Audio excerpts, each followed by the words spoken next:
SBC Media. Welcome to the iGaming Daily Podcast, analysing the news from the betting and gaming industry all over the globe, supported by Optimove, the #1 CRM marketing solution for the iGaming market. There is arguably no U.S. sports betting market that has faced more criticism than Washington, D.C. It appears to be a new dawn and a new day for the district, though, as a change in laws is opening up the online betting market at last. We'll discuss how the law changed and what to expect. Then we're going to take on some pretty harsh criticism of the entire U.S. betting industry from none other than pro bettor Billy Walters. Buckle up, it's going to be a bumpy episode of iGaming Daily. iGaming Daily is presented by Optimove, the #1 CRM marketing solution for the iGaming market. You can still get that first free month. Go to optimove.com/SBC or click the link in the description below. I'm Jessica Welman, editor of SBC Americas, joined by media manager Charlie Horner. Charlie, it's a sad day for me, and I think for you, because we rather enjoyed Council Member Kenyon McDuffie arguing with the Washington, D.C. lottery over how badly they were mismanaging sports betting, and we're not going to get those heated discussions anymore. No, it's a shame. At least in theory, I guess. Yeah, I mean, there's always hope. But, it's a big day over in D.C. Election aside, really the excitement sports betting. Forget about all of that in November. This is where the real story is. Exactly. It's all changing sports betting. Yeah, so for those who didn't follow, I don't think we've ever talked about DC sports betting on here. For the first kind of 4 years that it was around, DC decided to do a lottery monopoly kind of model where they made a contract with Intralot, who is primarily a lottery supplier, and they were the sole provider of online betting, but you could do retail betting at Capital One Arena and Nationals Park. And I think within a 2-block radius of those two stadiums, you could get BetMGM and Caesars. That has since changed. So step one, after 4 years of this model failing, I can't think of anybody that missed revenue projections by this much, by the way. First 4-year initial expectations were $85 million in revenue. The actual number of what it generated, you want to do the honors, Charlie? Yeah, sure. It was 4.3 million. Yeah, just 5% of what we thought we were going to do. So not great. And the problem with Intralot, it was a clunky app, but also it was the only app that I've seen do heavier than -110 lines. Sometimes you see that a little bit in certain markets. It depends. But just like in general, the VIG was noticeably higher on this app than anywhere else in the U.S. So people would rather, they were traveling to the stadium. And like people in DC have told me traffic is not fun there. That imagine being like, I would rather deal with the traffic than bet on this app. Yeah, the app must be really poor for people to go through the effort of sitting through traffic and crossing state lines and going to stadium and things like that. Yeah. Rough. Or, you can drive to Maryland, Virginia, maybe. All of the other surrounding states that fall in there, Delaware, I guess. Anyways, so the lottery's fix for this was, well, let's keep working with Intralot, but Intralot has found FanDuel to subcontract our contract with Intralot. And this was happening at a time where it was about time to re-up that contract. And Councilman Kenyon McDuffie, one of my favorites, was just like, why are we re-upping with these people who clearly suck? And the lottery, Frank Suarez was the head of DC Lottery. He has since moved on, was saying that this made more sense because it was, the transition would be difficult and the RPF would take too much time. So they did make that switch. And in the first month, FanDuel did 1.9 million in revenue, which is about 45% of what Intralot had done in 4 years. We didn't stop there, though. Things have changed once again.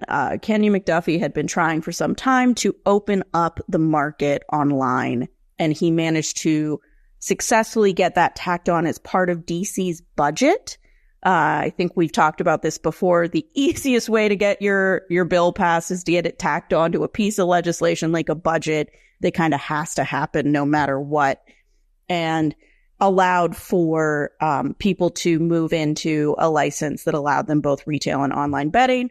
Since then, we have seen Caesars and BetMGM launch, and we've also seen FanDuel will now pivot from the lottery license to a retail license, where they will not be in a revenue share agreement with the lottery anymore.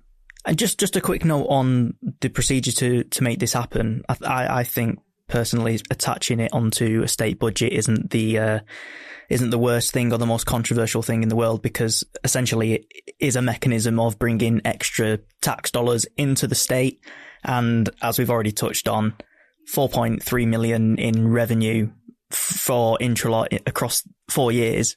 I don't think DC are taking much money in from that. So yeah, making it a budgetary move, I guess, is a pretty wise one. Yeah, it's because it's a tax revenue generator. That's how it kind of makes it in the budget. You couldn't make a bill that just outlaws wearing socks, because it doesn't generate money for the district. But because this was a revenue generator, that's how it gets kind of tacked into the budget. What was interesting about this one, I'm going to teach you a real random piece of civics today. So the District of Columbia is not a state. When it has a budget, it has to be approved by the council. Then it goes to Congress, like federal Congress, and they have to approve the budget. And then it goes to the DC mayor for signature. And in this instance, Mayor Bowser did not sign the budget. She kind of let it just pass without her signature, which I was talking to Justin Byers about this. I've seen plenty of lawmakers, governors not sign bills. I don't think I've ever seen them not sign a budget. That feels new to me. Yeah, that's very strange. Again, if it's just a single issue bill and they're not necessarily in favour of it, but it's passed through the chambers, then fine. But a budget seems wild. Her issues with it have nothing to do with sports betting. There were some tax hikes in there that she felt were unduly burdensome to the residents of DC, and that's why she didn't prevent it from passing, and she didn't send it back and demand changes. She just didn't sign it and let it kind of latently pass. So I'm going to say the big loser out of this, besides, Intralot, might be FanDuel. FanDuel went from having a monopoly on the online betting market, where their projections for 5 years were $119 million in revenue that they would share with the DC lottery. I don't know what the numbers are going to be now that they've had to pivot to a competitive market. But you've got now FanDuel, Caesars, BetMGM. DraftKings has announced it is working with DC United to enter the district.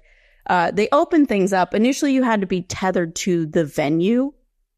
And the new law seems to allow that you can now partner with teams, and that'll allow kind of more operators to come in the space. I don't know how many more really will. It's not the biggest market. And as we've seen in other places, you really top out at like 6 or 7 brands in the most beneficial of circumstances. But yeah, so now they're competing with their 3 biggest rivals versus having it all to themselves, which I have a feeling they're not thrilled about. They did file a letter opposing this legislation saying, hey, we can bring you all of this and do this, and we won't be able to do that for you if you switch. Yeah, well, they signed up to something with materially different terms, but I guess it's politics and things can change, and it's not always in your favour, and you've just got to kind of roll with the punches. It's not ideal because, like, as you said, Jess, DC's not the biggest market. Okay, there might be a lot of money swirling around in that district, but yeah, not the biggest market to go for, and with so many, with 4 operators in there, it's there's not much to share around. Yeah, population of 670,000, it looks like. So not huge, but still a good one. And, we will see. We could be proven wrong that this is not going to dramatically improve revenues for the district. But like I said in the intro, I can't think of a market that has gotten more criticism and underperformed more than DC. So I think there's no way to go but up, personally. Yes, I remember it was one of the first US stories I was covering on the site was these complaints of how bad the Gambit DC platform was and how yeah. the state officials were demanding sort of essentially an inquiry into why things weren't going as well as they planned. So it's been going on for a while, and it's good to see a resolution. Yeah, we'll take a pause right now. DC on the rise and hopefully getting closer to performing better. But when we come back, we're going to discuss somebody saying that nobody in the United States is doing sports betting right. And we probably need just a breather before we dive into this one. SBC Leaders connects the gambling industry's top-tier operators and associations to share the best ideas, collaborate on solving the biggest issues, and push innovation throughout the betting and gaming industry. If you're an operator and want to join the discussion, visit sbcleaders.com for more information. All right, welcome back to iGaming Daily. So, Charlie, last week we were off. You were off at IGB Amsterdam, and I was at the NCLGS conference of lawmakers. Any highlights from IGB Amsterdam before we get into my trip? Well, it was the final edition of IGB Live in Amsterdam, and I think there was quite a celebratory mood about that. And it was, a lot of people there to wish Amsterdam a goodbye from the conference circuit. But a lot of meetings, a lot of conversations. I didn't really get to see much of the conference content. At NCLGS, most of us, there's only ever one panel going at a time. So most of us actually do attend most of the panels. And certainly the one that everyone was most excited about was the panel featuring Gideon Kirolos, Spanky, as you may know him. We've certainly talked about him on this podcast before, as well as Billy Walters, who is arguably the most famous bettor in the United States. His memoir, Gambler, came out last year, New York Times bestseller. He's a guy that kind of transcends betting. Even if you don't know betting, you might know who Billy Walters is if you're a sports fan. And I was shocked at what Billy Walters had to say about the business. Let me preface this, though. I think the reaction in the room to what he was saying was wildly different. There was a group of us that were like, these are some extreme opinions. And then there were several people, though, that thought that it was really informative and helpful and cast an eye on the industry from a point of view they haven't heard as much. So I wrote it up on Monday, and I've got to say, if there's anything he likes less than the U.S. sports betting industry, it's the British sports betting industry. So I hope you didn't take too much offense. Yeah, I was reading and we were talking off air, and I was thinking, this is terrible. What we're always being blamed for ruining the world, and now we're blaming we're being blamed for ruining US sports betting. So it's very interesting. His exact quote: "They don't understand booking American sports," of British bookmakers. Well, I mean, I can't speak for all British bookmakers, but I can speak for one British man, and I can probably testify to that. I don't know US sports that well, but maybe if I play the role of the listener here, Jess, and just ask you to explain what it was in general that Billy Walters was saying about US sports betting in general. Yeah, so the European model of sports betting is generally described as you just ban anybody who's successful. You extremely limit successful bettors, or you tell them, we don't want to take your business anymore. And the big lamentation from the entire group was that this mindset has taken hold in the US, and bettors who would like to bet in the regulated space as opposed to offshore are being denied the opportunity because they are successful. I think that is the most valid criticism at the heart of all of this. He would love to see posted limits, posted mins and maxes, which Circus Sportsbook does. I don't think couple others, maybe Prime Sportsbook does this as well, but most, that number kind of varies customer to customer. He would like to see transparency. I think that's a totally reasonable thing to say. We've seen Massachusetts and in particular look into limiting and transparency, and they're going to be having a meeting about that coming up where the operators actually will attend this time versus the first one where they no-showed. So that, all of that made sense to me. Although he did say something about posting true odds next to the betting odds, and I can't think of an operator in any jurisdiction that actually lets you know the statistical probability of something happening next to the price of, you know, it just doesn't exist. That can open a whole can of worms. The stuff that was a little wild, suggesting that in the 30 plus states that have legalized sports betting, that all of these discussions took place with no one who understood sports betting. That, to me, I'm like, you're in a room full of lawmakers who were part of this process, and you've just told them you think they know nothing to their face. Yeah, it's bold. It's definitely bold. I'm like, read the room, Billy. Come on. Look, this is not the tone you need to take. Apparently, I'm the only one. I was one of the only people who thought that was out of line. But yeah, there was that piece of it where, and what he's talking about is he really reveres Jack Binion in particular. He said was his best friend. Jack Binion's still alive, right? I don't remember which Binions have died, to be honest. Whichever Binion is still kicking, he's best friends with. Those Nevada bookmakers that we've inducted seemingly all of them into our sports betting Hall of Fame. They really took all comers. They didn't deny action and that sort of thing. That to him, those are the people who know what they're doing. He referenced the offshores as being able to book successfully when others can't. Here's a great quote from him.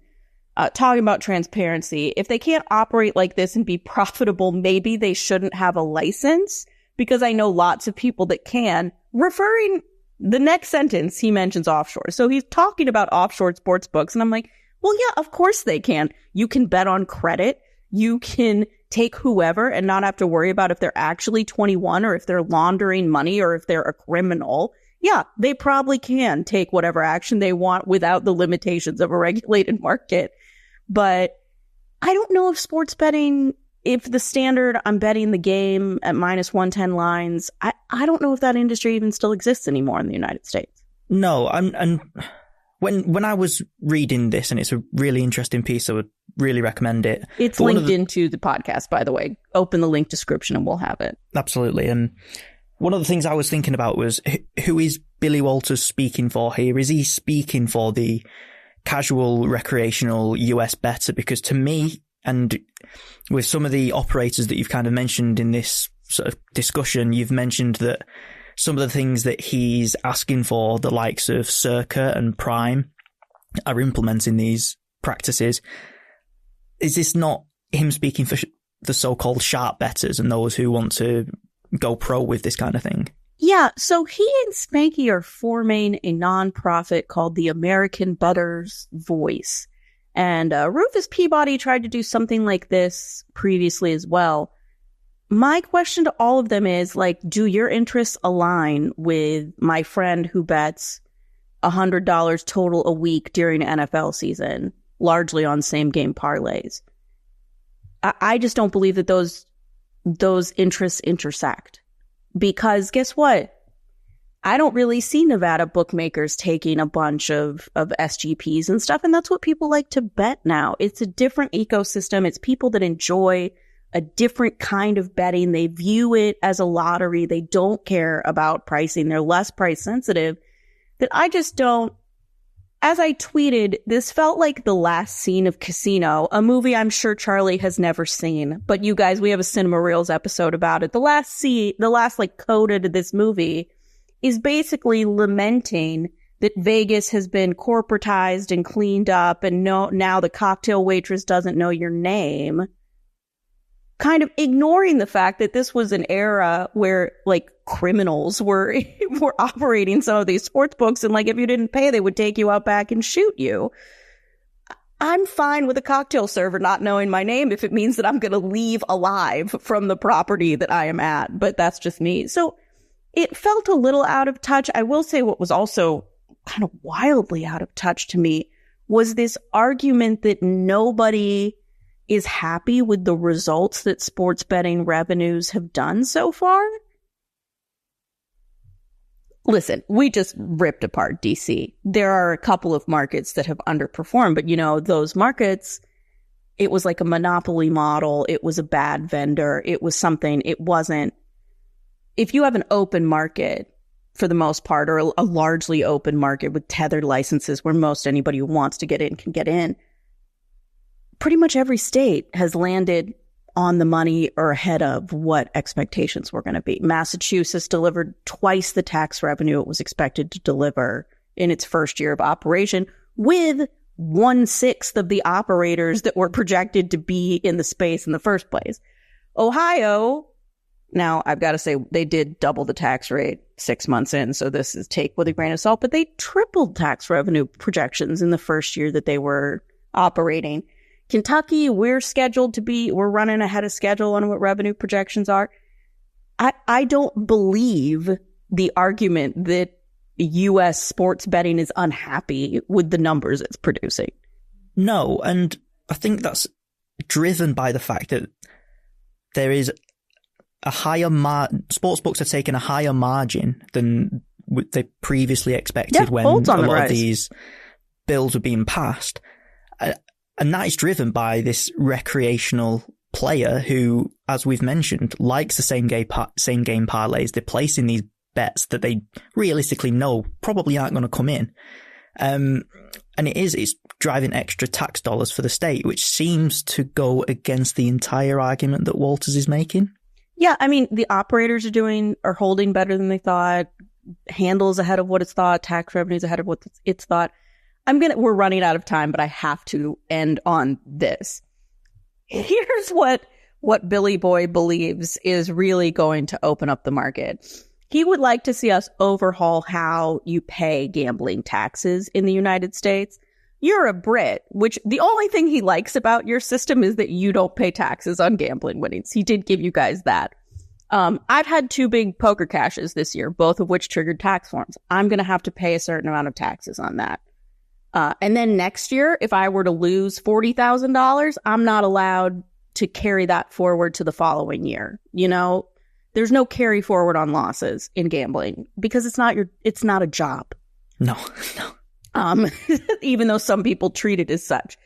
So he would like to see carry forwards. He would like to see lower taxes. And in his mind, this will unlock a whole fleet of people who previously would only bet $5,000 a game on something to bet $100,000 to $200,000 a game on things. And perhaps I am understating the importance of whales in this business. I do understand like large bettors make up a huge chunk. You look at the New Jersey revenue that arguably was just one high roller switching from PointsBet to DraftKings.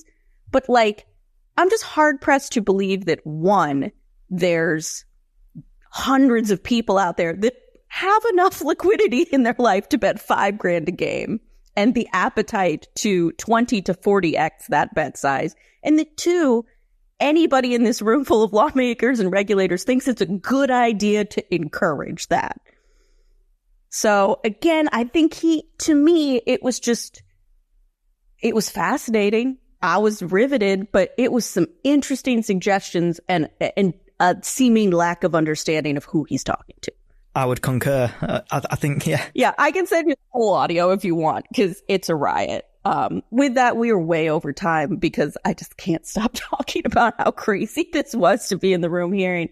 It's interesting criticism. You can check it out on SBC Americas. Lots of features on SBC Americas this week. Charlie, anything elsewhere in the network people should look out for? Yeah. As the resident Brit on this podcast, I would like to send everyone's attention towards a couple of features that we've done this week with one with Bet365 and one with Every Matrix, looking back at betting insights, both on the European Championships, but also Copa America as well, which both culminated last week. So if you're interested in soccer and you want to see some of the key betting insights, check out those features. They're both on SBC News.